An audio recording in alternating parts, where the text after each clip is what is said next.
90% పనులు పూర్తయితే వాళ్ళ అంచనాల ప్రకారమే వాళ్ళు ఇచ్చిన జీవో ప్రకారమే 55,000 కోట్ల రూపాయల పాలమూరు రంగారెడ్డి ఎత్తిపోతలు కావాలన్నా వాళ్ళు అదే చెప్తారు కదా. వాళ్ళ హయాంలో ఖర్చు పెట్టిందే 27,000 కోట్లు. వాళ్ళు ఆ రోజు చేసిన అంచనా 55,000 కోట్లు. ఈ రోజు అది ఎంత అవుతుందో మళ్ళా కొత్త రేట్లు పెరిగినా ఇంకా అంచనా చేయలే. 50% కూడా నిధులు ఖర్చు పెట్టకుండా 90% పనులు ఎట్లా పూర్తయితాయి? అంటే అంచనాలన్నా అబద్ధం ఉండాలి, పని చేయకుండానన్నా అబద్ధాలు చెప్పాలి. రెండింటికి పొంతన ఉండాలి కదా. 55,000 కోట్ల రూపాయలతోని పాలమూరు రంగారెడ్డి ఎత్తిపోతలు పూర్తి అవుతుంది అన్నప్పుడు 27,000 కోట్ల రూపాయలు అంటే సరిగ్గా 50%, లెస్ దాన్ 50%, 48-47%, 47-48% నిధులు ఖర్చు పెడితే 90% పనులు ఎట్లా పూర్తవుతాయి? మీడియా మిత్రులుగా నేను మిమ్మల్ని అడుగుతున్నా. నాకు ఆ సైన్స్ ఆ మ్యాథ్స్ నాకు అర్థమైతలేదు. 80,000 పుస్తకాలు నేను చదవలేదు, నాకు ఆ లాజిక్కే దొరకడం లేదు. ఈ 27,000 పంపులకు లిఫ్టులకే మాక్సిమం పోయినాయి. పంపులు లిఫ్టులు మీరు ఇల్లు కట్టుకుంటే మొత్తం కరెంటు వైర్లు, మీటర్లు, సామాన్లు కొనుక్కుంటే, గోడలు కట్టకుంటే, స్లాబ్ వేయకుంటే కరెంటు వైర్లు కొనుక్కొని ఇంట్లో లైట్లు వెలుగుతాయా? ఎందుకు ఎలక్ట్రో మెకానికల్ ఎక్విప్మెంట్ కొన్నాడంటే 20%, 30%, 40% కమిషన్లు కొట్టడానికి అడగోలుగా రేట్లు పెంచి ఆ పైసలు ఇచ్చాడు. సివిల్ వర్కులకు ఇయ్యలే, భూసేకరణకి ఇయ్యలే. ఏ ప్రాజెక్ట్ కట్టాలని మీరు ఇల్లు కట్టుకోవాలనుకుంటే కూడా ఫస్ట్ ప్లాట్ కొనుక్కుంటారు. అవునా? ప్లాట్ కొనుక్కున్న తర్వాత దానికి డ్రాయింగ్స్ చేపిస్తారు. డ్రాయింగ్స్ తర్వాత సివిల్ వర్కులు చేస్తారు. సివిల్ వర్కుల తర్వాత ఎలక్ట్రికల్ వర్కులు చేస్తారు. ఈ రోజు ఆయన ఎట్లా పడితే అట్లా చేసి ఏది పడితే అది మాట్లాడి ఉన్నదంతా ఊడ్చుకపోయి దోసుకపోయి ఈరోజు మమ్మల్ని ఏదో దోషులుగా నిలబెడుతున్నామని భ్రమలలో ఉన్నారు. ఎవరంత అమాయకులు లేరు. ఏ ఊరికి ఆ ఊరికి తెలిసి ఆ ఊరిలో పని ఏమైతే. ఇప్పుడు కొల్లాపూర్ పోయినాం, చిన్న పిల్లగాన్ని అడిగినా చెప్తుండే ఏం జరిగిందో. వనపర్తి ఏరియాకు పోయినాం, నాగర్ కర్నూలు ఏరియాకు వచ్చినాం, ఇప్పుడు దేవరకద్ర ప్రాంతానికి వచ్చినాం, రేపు జడ్చర్లకు పోతాం. లోకల్ ఉన్నోళ్ళకి అర్థమవుతుంది కదా ఈయన ఏం చేసిండు, ఏం చేయలేదు, నిధులు ఇచ్చిండా ఇయ్యలేదా. అందుకే ఈరోజు పాలమూరు జిల్లాలో పెండింగ్ ఉన్న ప్రతి ప్రాజెక్టుని యుద్ధ ప్రాతిపదికన పూర్తి చేయడానికి అవసరమైన నిధులను ఏర్పాటు చేసుకోవడానికి, సేకరించడానికి ఒక పక్కా కార్యాచరణ కోసం క్షేత్రస్థాయిలో పర్యటన చేస్తున్నాము. ఎక్కడైనా అధికారులు ఏదైనా విషయాలలో అటు ఇటుగా చెప్తే కూడా దాన్ని అర్థం చేసుకోవడం కోసం ప్రతిదీ ఈరోజు తిరిగి చూసుకుంటూ వచ్చి ఈ జిల్లాకు 26 లక్షల ఎకరాల నీళ్లు ఇవ్వడానికి అవసరమైన పనులను, నిధులను సంపూర్ణంగా సమకూర్చడానికి ఈ 2 రోజులు పని చేసినాము. ఈ 2 రోజులు తిరుగుతున్నాం. రాబోయే రోజుల్లో ఇంకా వేగంగా భూసేకరణ చేస్తాం, పనులను చేస్తాం, అవసరమైన నిధులను విడుదల చేస్తాం. మీడియా మిత్రులకు కూడా నా సూచన, భూసేకరణ విషయంలో మీరు దయచేసి సహకరించండి. భూసేకరణ జరగకుండా ఈ పనులు పూర్తి కావు. భూసేకరణకు సంబంధించి రూపాయి ఎక్కువైనా ఇచ్చి వాళ్ళ సమస్యలను పరిష్కరించే పని మీద ఉన్నాము. అందుకే నిన్న మొదటి ప్రాధాన్యత కింద భూసేకరణకే మొట్టమొదటి నిధులన్నీ విడుదల చేస్తున్నాం. ఇంకొక 4,000 ఎకరాల భూమి సేకరణ చేసేది ఉంది. ఈ 4,000 ఎకరాల భూసేకరణలో మీడియా మిత్రులుగా మీరు సహకరించండి. ఈ రోజు మనం ఈ పనులు చేసుకోకపోతే ఇంకెప్పటికీ చేసుకోలేము. ఈ రోజు మన చేతులనే అధికారం ఉండి, మనమే నిర్ణయాలు తీసుకోగలిగి ఉండి, మనమే నిధులను తెచ్చుకోగలిగి ఉన్నప్పుడు కూడా మనం ఈ పనులను పూర్తి చేసుకోకపోతే చరిత్ర మనల్ని క్షమించదు. నేను సంపూర్ణంగా కట్టుబడి ఉన్నా.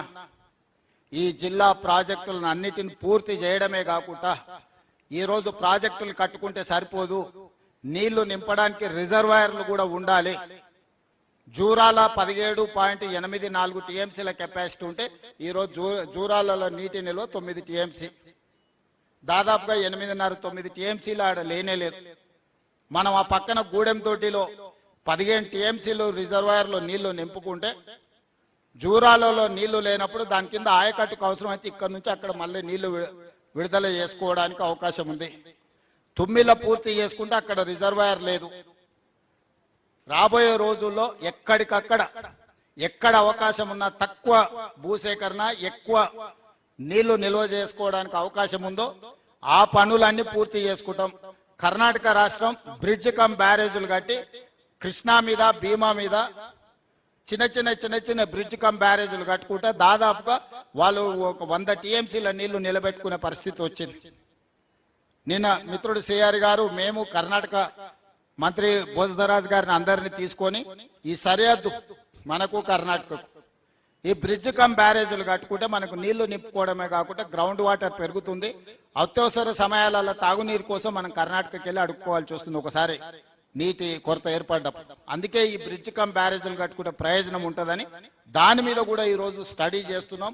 తొందరలోనే సాంకేతిక నిపుణులతో చర్చించి కర్ణాటకలో అక్కడ కాంగ్రెస్ ప్రభుత్వం ఉంది, అక్కడ ముఖ్యమంత్రి గారితో ఉన్న సన్నిహిత సంబంధాలను కూడా వాడుకొని ఖర్చులలో కూడా కొంత వాళ్ళు మనం ఖర్చులు కొంచెం కలిసి పంచుకునేటట్టు, ఖర్చులు సగం సగం పెట్టుకుంటే నీళ్లు కనీసం 60% 70% మనం వాడుకునేటట్టు మనకున్న ఇబ్బందులు వివరించి చేయాలని ఒక కార్యాచరణ కూడా తీసుకున్నాం. అదేవిధంగా రిజర్వాయర్లు ఇప్పుడు ఆగిపోయిన పనులను పునరుద్ధరించి ఆ రోజు అడగోలుగా అంచనాలు వేసుకొని ఎట్లా పడితే అట్లా వేసి ఇప్పుడు నిజంగా కాంట్రాక్టర్లకు ఇవ్వాల్సి వచ్చినప్పటికీ మొత్తం పనుల స్వరూపమే మారిపోయింది. అందుకే పనుల ఈ రోజు వాస్తవ పరిస్థితులు ఏ విధంగా ఉన్నాయో దాని ప్రకారం అంచనాలు తయారు చేసుకొని వీటన్నిటిని కూడా పూర్తి చేయడానికి రోజు కార్యాచరణ తీసుకున్నాం. మీరందరూ కూడా సహకరించి మన జిల్లాను మనం అభివృద్ధి చేసుకుందాము. ఇంత మంచి అవకాశం మళ్ళీ మనకు రాదు. అందుకే ఈ వేదిక మీద నుంచి మీ అందరికి మనలో చిన్న చిన్న విభేదాలు ఉండొచ్చు, మనస్పర్ధలు ఉండొచ్చు, ఆలోచన విధానంలో వేరు ఉండొచ్చు, కానీ జిల్లా అభివృద్ధి విషయంలో మనందరం ఒక్కటిగా ఉండాలి. దయచేసి బీఆర్ఎస్ నాయకులు చెప్పుకునే వాళ్ళందరికీ నా సూచన ఒక్కటే, మీరు ఏం సాయం చేయొద్దా, మీరు మాట్లాడుకుంటుంటే చాలు. మీరు చేయగలిగిన పెద్ద సాయం కేసీఆర్ కు ఊడిగడం చేయడం ఆపురు. ఆఖరి 6 నెలలు ఎన్నికలు వచ్చినప్పుడు చూద్దాం ఎవరు ఎట్లుంటారో, ఎవరు ఏమవుతారో, జిల్లా ఎవరి పక్షాన నిలబడుతుందో, ఇక్కడ రైతులు ఎవరితో ఉంటారో, విద్యార్థులు ఎవరితో ఉంటారో, ఈ జిల్లా ఎవరికి అండగా నిలబడుతో ఆ రోజు తేలుద్దాం. ఓ 2 సంవత్సరాలు కొంచెం మర్యాదగా ఉండడం నేర్చుకోండి అని చెప్పి ఏది పడితే అది మాట్లాడి పనులు జరగకుండా, భూసేకరణ జరగకుండా కాళ్ళలో కట్టేబెట్టే పనులను జిల్లా బీఆర్ఎస్ నాయకులు చేయొద్దని ఈ వేదిక మీద నుంచి వాళ్ళందరికీ నేను విజ్ఞప్తి చేస్తున్నా.